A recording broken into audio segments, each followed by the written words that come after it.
Welcome to another video.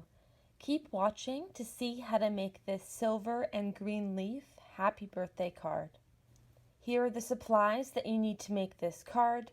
You really don't need much at all, and all of the specific items that I used will be linked in the description box below.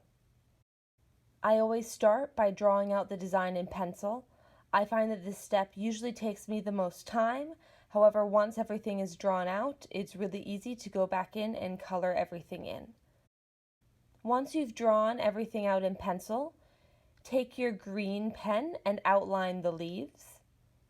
Here I'm using my favorite Faber-Castell pens, and the exact green color that I'm using will be linked down below. You of course can use really any color you wish or any color green to change up the design.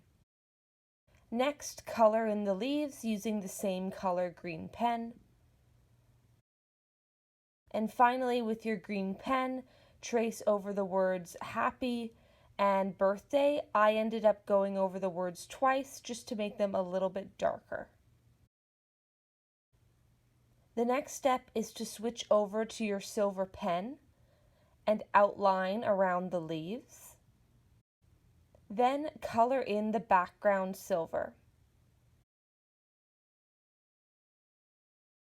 As a final touch, I colored in some of the spaces in the letters silver as well, just to kind of tie in the design and make it cohesive.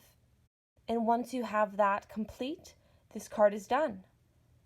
I hope you enjoyed this tutorial for a unique and easy happy birthday card. Thanks for watching.